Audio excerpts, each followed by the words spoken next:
Hey guys, Eat Before 9 here, and welcome to my Gaming After 9 podcast. And this is my very first episode. It is July 29th, 2017. And on my very first podcast, I wanted to talk about gaming. Yeah, I wanted to talk about gaming. I wanted to talk about where I started.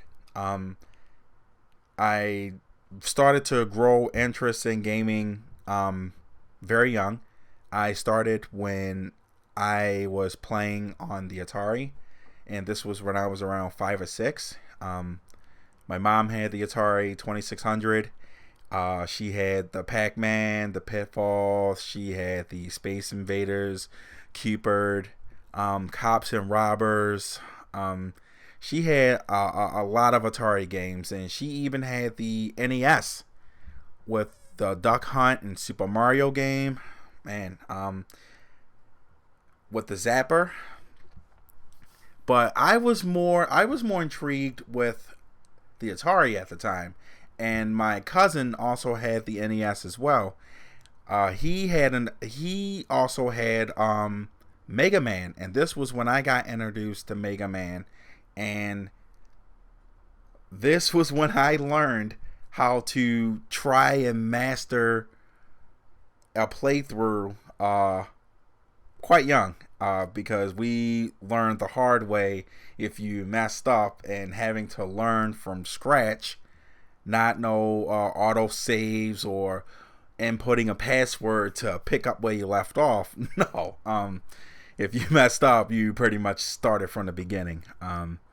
But I would say the game that really made me into a true hardcore gamer would be Super Mario World. And Super Mario World was on the Super Nintendo starting out, and I got four brothers and one sister, and we all had to share this console, and it was fine, and I didn't mind sharing it wasn't a big deal.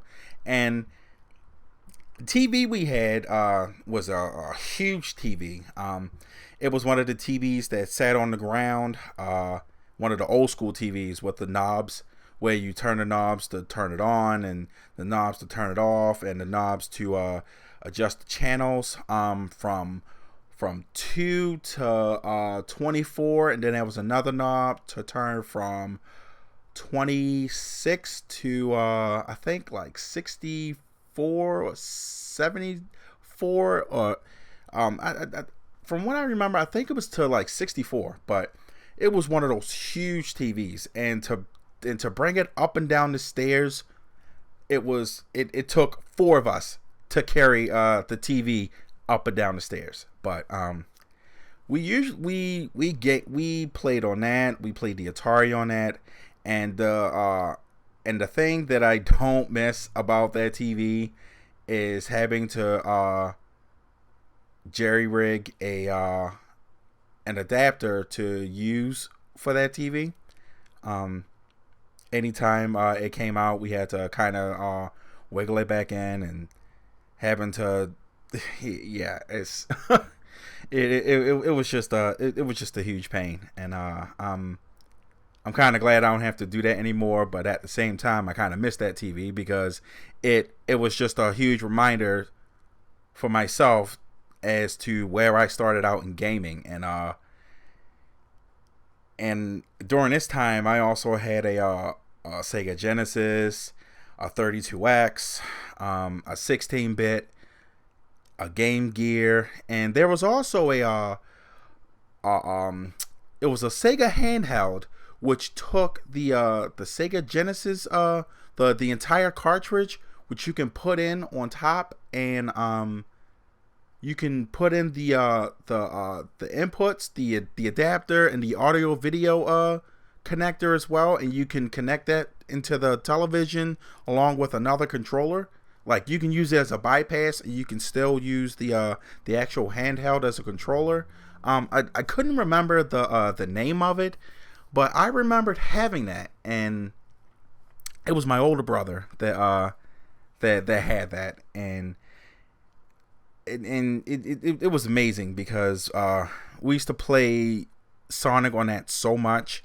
Sonic 1, 2, and 3, Mortal Kombat 2, Mortal Kombat 3.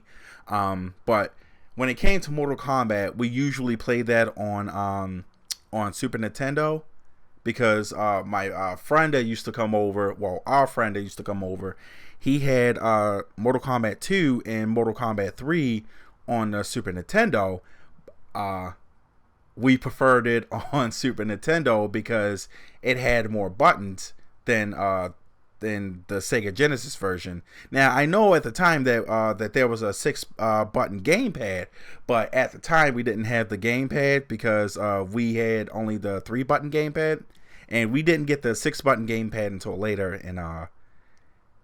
And I'll just it was hard playing with 3 buttons, but we mastered that low punch and low kick and run quite well. But later on, it was fun. It was more fun once we got the 6 button gamepad and everything. But anyhow, it during that time, it was a time that I really appreciated because it allowed me to really not care about what other platforms were better during that time.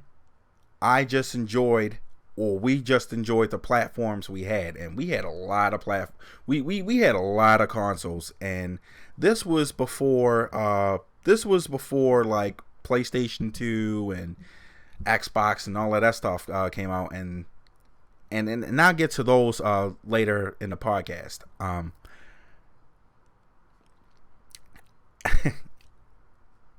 Pretty much the biggest hurdle that I think people today can't get over would be accepting platforms that makes you happy, that you would enjoy. It shouldn't matter what resolution your platform have or what frame rate it has, but as long as you enjoy it and as long as you enjoy the exclusives, it shouldn't matter. But when you attack someone based on their choice of platform because your platform is better than theirs or their platform is better than yours, even though it's opinionated, I just think it's ridiculous. I think it should get back to where it was, back to the golden age, in my opinion, which was the 90s. The 90s, in my opinion, was the golden era of gaming. No kind of fanboyism whatsoever. If there was a game that was on a certain platform, you get that platform and you play it. End of discussion. And it was during this era as well where games were made and it was finished. No DLC, none of that DLC stuff. That when you bought a game back then, it was full. It was finished. That was it. No patches, none of that. Yeah. So let me get back to the Genesis era.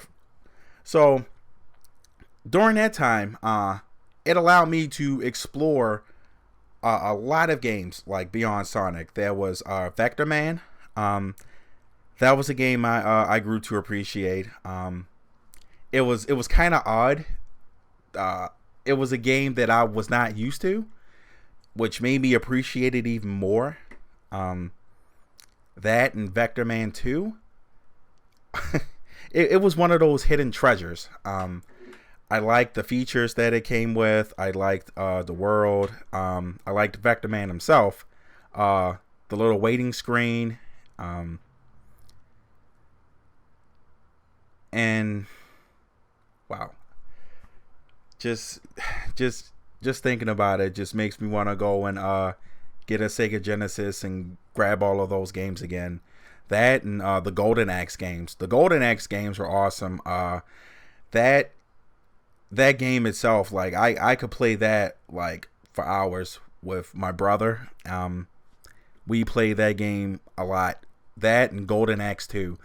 What dragged me to that game was the magic. When you gather all of the bottles, depending on the character you have, I think the woman had the most powerful magic that you could use. Hers was the dragon, I believe. Yeah, hers was the dragon.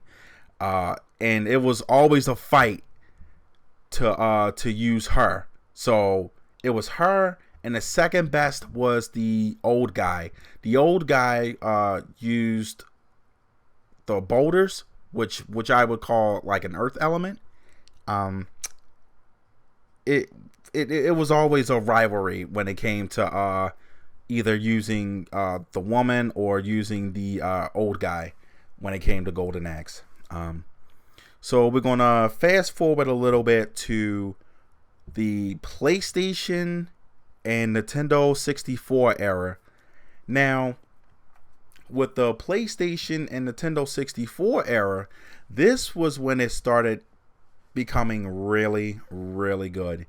This was when Crash Bandicoot started coming out. This was when the Twisted Metal started coming out. This was when the Resident Evil started coming out. This was when I'm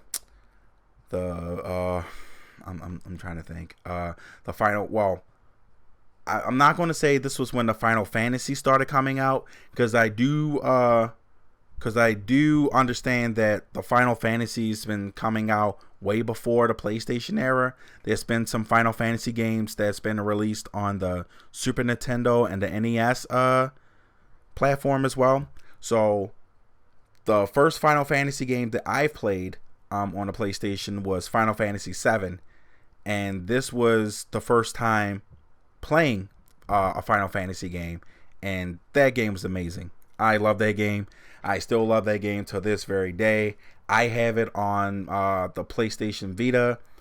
I bought it on the PS3, so to have that game and be able to revisit it anytime is something that I appreciate a lot. Especially remembering having to switch out the discs, especially when you start from the first one and working your way all the way to the third one, all the way to the very last battle.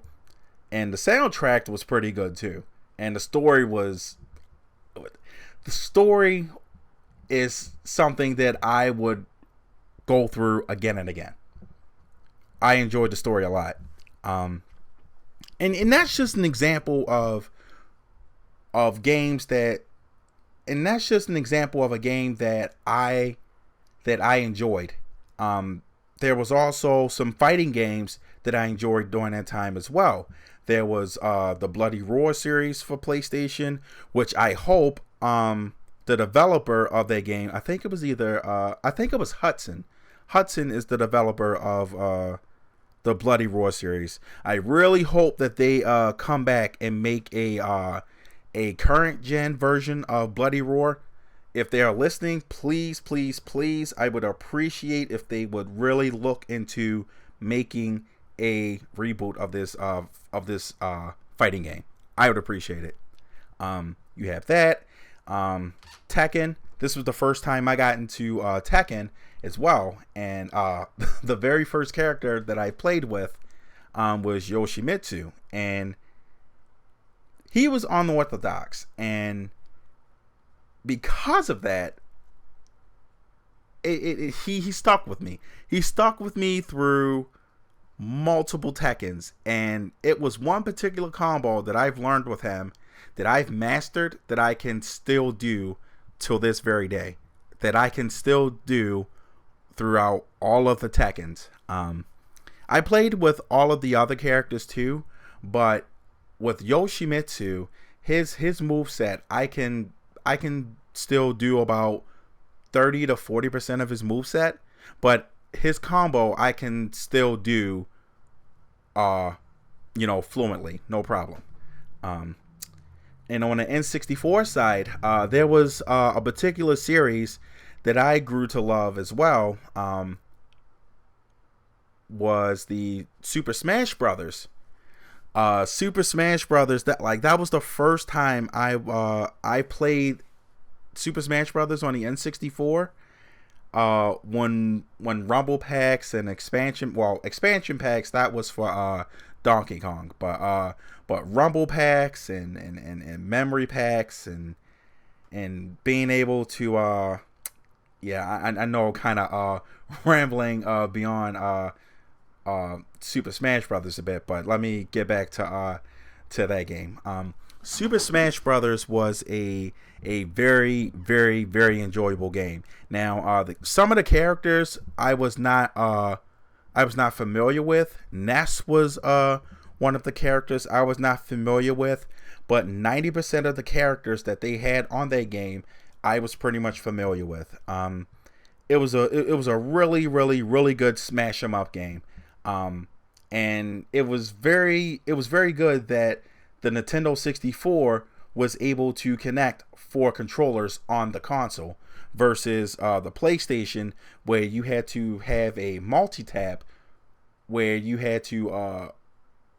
could plug in up to 4 controllers. Now, without the multi-tap, you could only plug in 2 controllers. Now, it would not be a problem if it was just only 2 people, but in my household, where it was 5 boys and 1 girl, yeah, that's pretty much a problem. But I would say during that time that was the golden age of gaming. Like, as far as I knew, there was no kind of fanboyism whatsoever. There was no one pledging allegiance to no consoles or to the handhelds, and as far as I remember, that I can pretty much say that the PC players were content, as far as I knew. I would say after the PlayStation 2 and Xbox era was when the fanboy era started. I definitely try staying out of that mix, because that's definitely not me, and that's definitely something that I don't want to really be a part of, because that's just a real bad stain on gamers in general, because fanboys are a cancer to gamers in general and just makes us look bad. It makes us look like we're crazy and we're stupid for arguing over which plastic box is better. And it should not be like that at all.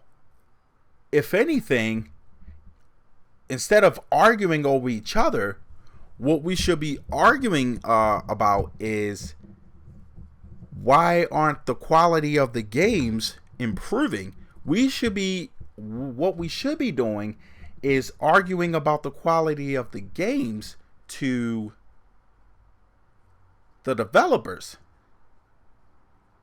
because 9 times out of 10 it's their fault. I think that during this time, the 90s, there was more quality. There was people that took more pride in their work than the developers today. A prime example, Rare. Rare is a developer who's been around for quite a while. For those of you who may know, Rare is the same developer who developed Conker's Bad Fur Day, Killer Instinct. Let's see what else. Donkey Kong Country. Let me see. Banjo-Kazooie, GoldenEye, Perfect Dark, and some other games. that I don't know off the top of my head from back then. Um, yeah, they've made some very high quality games back then, and you look now compared to back then, the games the games had kind of just downgraded a bit. Like if you look at Perfect Dark, the current Perfect Dark that they have now for the Xbox 360, it's definitely not the same as the Perfect Dark that they have for the N64. Now the Killer Instinct that they have now is definitely good. I'm not going to knock that Killer Instinct. That was a killer. Now that had to happen because that was a franchise that slept for so long. It was definitely time for that franchise to pretty much be revived. Now, if Hudson were to revive Bloody Roar, I think that would be a franchise that would be very successful. But I think the reason that they are not touching that is because they feel as though that it is not going to be a very successful franchise. Um, I would say the last Bloody Roar game that they have made was the PlayStation 3. I think it was either the PlayStation 3 or the Nintendo GameCube version. Um, Hang on. I'm gonna pull this up right now. All right. Bloody Roar franchise.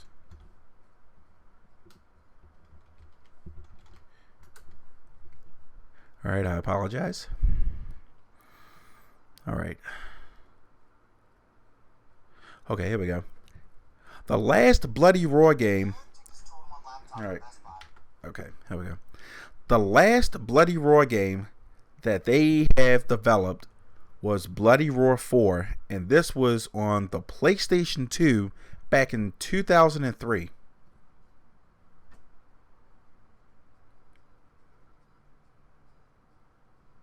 That's way that is far. I, that's way too long. Way too long. Way too long. Bloody Roar was a definite. Bloody Roar was a Bloody Roar was a very good fighting game. It really was. I'm not. In my opinion, I'm not. I can't say that it was. Like top tier, like game of the year every year, good, but it was very good, like good enough to get a reboot.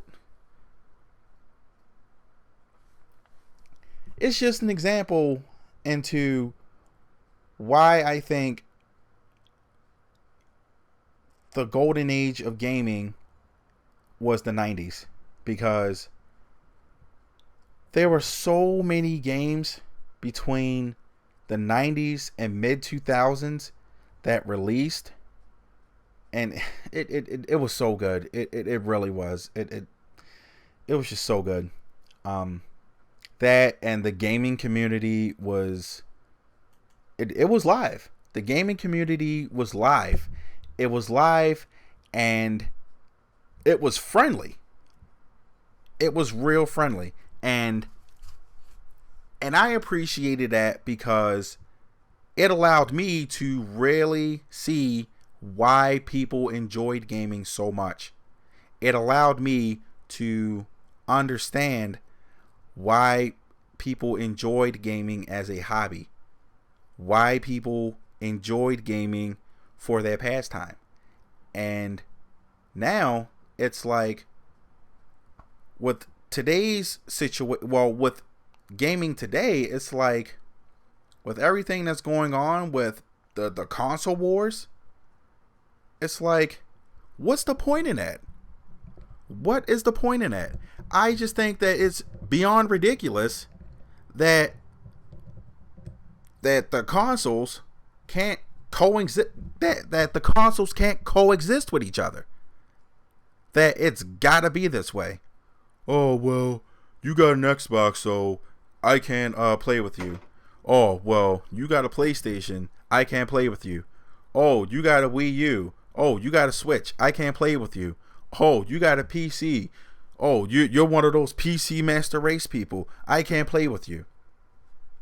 It should not be like that. It should not be like that. Why? Because at the end of the day, we are all gamers, regardless. Oh wait, I'm sorry. I did not mean to leave mobile out either. So mobile is in there as well, whether y'all like it or not. And I just think that once y'all take the barriers down and look at what we are, which is gamers,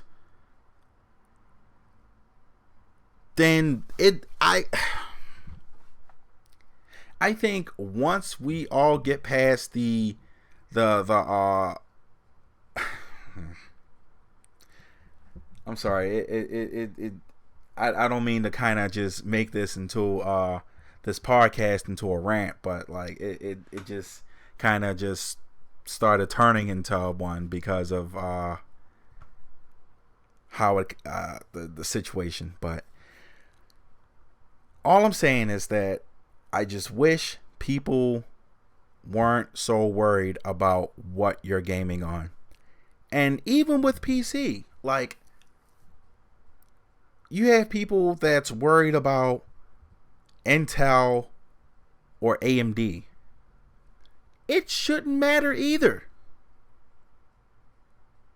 We are all gamers.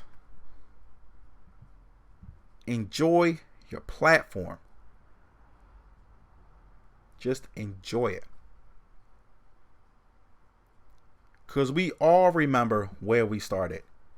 So it shouldn't change because we've changed our platform of gaming.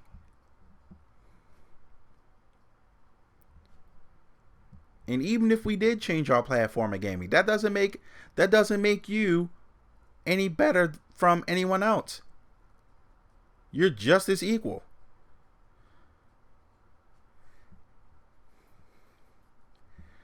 But yeah, this is the end of the podcast. I know it's pretty short, but I promise for the next one, it'll be longer. And tune in for next week. I will be doing another one. And again, thank you very much for tuning in. Thank you for the support and the love. And tune in for next time.